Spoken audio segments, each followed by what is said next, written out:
ওং গং গণপতয়ে নমো।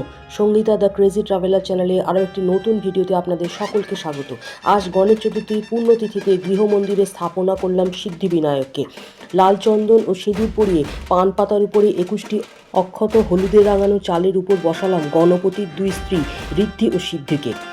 প্রস্তুত করে নিয়েছি পুজোর সকল উপকরণ: জবা ফুল, রঙ্গন ফুলের মালা, অন্যান্য রঙিন ফুল, দূর্বা, বেলপাতা ও অভিষেকের জন্য দুধ, দই, ঘি, মধু ও মিছরি। এছাড়াও আছে অগরু, চন্দন এবং হলুদ মিশ্রিত সুগন্ধি। প্রথমেই গজাননকে স্নান করানো হচ্ছে দুধ দিয়ে, এরপরে দই দিয়ে অভিষেক করানো হলো।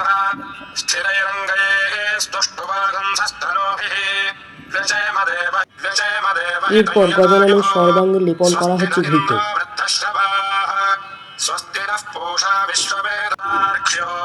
তারপরে গজাননের অত্যন্ত প্রিয় মধু দিয়ে অভিষেক করানো হচ্ছে। এরপরে স্নানাভিষেক হলো মিশ্রিত জল দিয়ে এবং অবশেষে সুগন্ধি জল দিয়ে গণপতির এই স্নানাভিষেক পর্বটি সম্পন্ন হলো।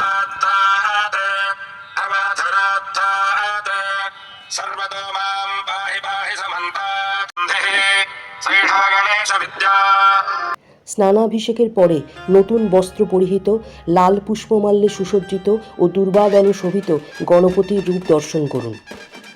সিদ্ধিবিনায়ককে তার অত্যন্ত প্রিয় নারকেলের নাড়ু, মোদক, লাড্ডু, কাজু কিশমিশ ও নানাবিধ ফল যেমন মুসম্বি, লেবু, আতা, আখ, আপেল, একছড়া কলা, নাশপাতি ও বেদানা নিবেদন করেছি।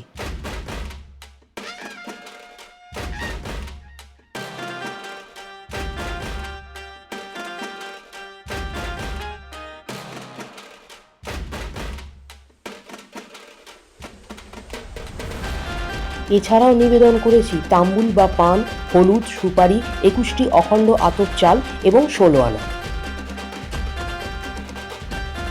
এরপরে বিঘ্নহর্তার উদ্দেশ্যে আরতি করে নিলাম।